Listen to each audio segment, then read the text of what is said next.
বন্ধুরা, এই মহিলাকে অপহরণ করা হয়েছিল। তখন ছোটি নামে একটি জাদুকরী মেয়ে সেখানে উপস্থিত হয়েছিল। ছোটি রাগান্বিতভাবে গুন্ডাদের বলেছিল তার মাকে অবিলম্বে ছেড়ে দিতে, কিন্তু গুন্ডারা তার কথা শুনতে প্রস্তুত ছিল না। তারা ছোটিকে হুমকি দিতে শুরু করেছিল, কিন্তু ছোটি গুন্ডাদের হুমকির তোয়াক্কা করেনি এবং তার জাদুকরী ঘড়ি থেকে বক্সিং গ্লাভস বের করে গুন্ডাকে মারতে শুরু করেছিল। কিন্তু গুন্ডাটি খুব জোরে ছিল, তাই ছোটির আঘাত তার উপর কোনো প্রভাব ফেলেনি। তারপর গুন্ডা ছোটিকে ধাক্কা দেয়, তোর জাদুকরী ঘড়ি ব্যবহার করে, যার ফলে প্রথম গুন্ডা মাটিতে পড়ে যায়। দ্বিতীয় গুন্ডা এগিয়ে যায়, কিন্তু ছোটি তার ধারালো ঘুষি দিয়ে তাকে আহত করে। যখন তৃতীয় গুন্ডাটি আসে, ছোটি তার জাদুকরী ঘুষি দিয়ে তাকে পরাজিত করে। এই সব দেখে ছোটির মা অবাক হয়ে যান এবং তার সাহসী মেয়ের জন্য গর্ব তার চোখে ফুটে উঠতে থাকে। ছোটি গুন্ডাদের সতর্ক করে দেয়, এখান থেকে চলে যাও, নাহলে আমি তোমার হাত ভেঙে ফেলবো। হার মেনে ভয়ে গুন্ডারা ছোটির সামনে হাঁটু গেড়ে বসে অনুনয় করতে লাগলো, আমাদের কিছু টাকা দাও, নাহলে আমাদের বস আমাদের মেরে ফেলবে। ছোটির কথা শুনে করুণা হলো। সে তার মায়ের কাছে টাকা চাইলো, কিন্তু তার মায়ের পার্সে মাত্র 1 টাকার মুদ্রা ছিল। ছোটি সেই মুদ্রা গুন্ডাদের হাতে দিল। মুদ্রা দেখে গুন্ডারা রাগে বলল, তোমরা কি আমাদের ভিক্ষুক মনে করো? এটা তো মাত্র 1 টাকার মুদ্রা। হেসে ছোটি তার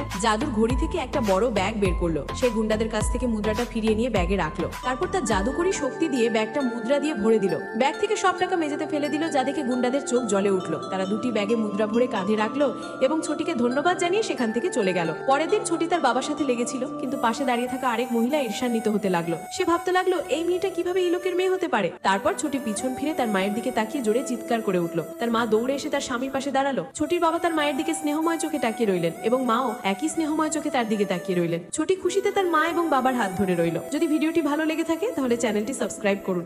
ধন্যবাদ।